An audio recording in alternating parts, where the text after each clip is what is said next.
എന്തുകൊണ്ടാണ് പുരസ്കാരങ്ങൾ കേരളത്തെ മാത്രം തേടിയെത്തുന്നത്? ആരോഗ്യ ശിശുവികസന വകുപ്പിന് ദേശീയ അന്തർദേശീയ തലത്തിൽ 22 പുരസ്കാരങ്ങളാണ് ലഭിച്ചത്.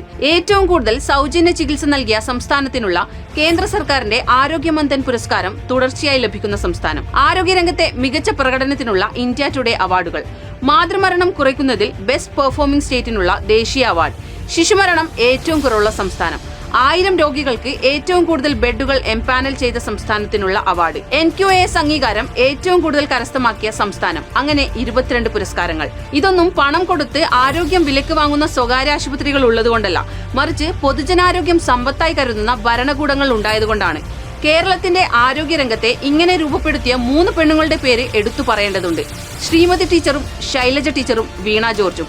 അവരാണിന്ന് പൊതുമണ്ഡലത്തിൽ അധിക്ഷേപിക്കപ്പെടുന്നത്. കഴിഞ്ഞ ലോക്സഭാ തെരഞ്ഞെടുപ്പിന്റെ സമയത്ത് പെണ്ണ് ലോക്സഭയിൽ പോയിട്ട് എന്തിനാ എന്നായിരുന്നു ശ്രീമതി ടീച്ചറെയും സ്ത്രീകളെ മൊത്തമായും കോൺഗ്രസ് അധിക്ഷേപിച്ചത്. ഇപ്പോഴിതാ ശൈലജ ടീച്ചർക്കെതിരെ കേട്ടാലറിക്കുന്ന തെറിവിളികളും അശ്ലീല അധിക്ഷേപങ്ങളും. നമ്മളെ ജീവിക്കാൻ പഠിപ്പിച്ചതിനാണ്, നമുക്ക് ആരോഗ്യം തന്നതിനാണ്. ഇതിന് കേരളം മറുപടി പറഞ്ഞേ തീരൂ.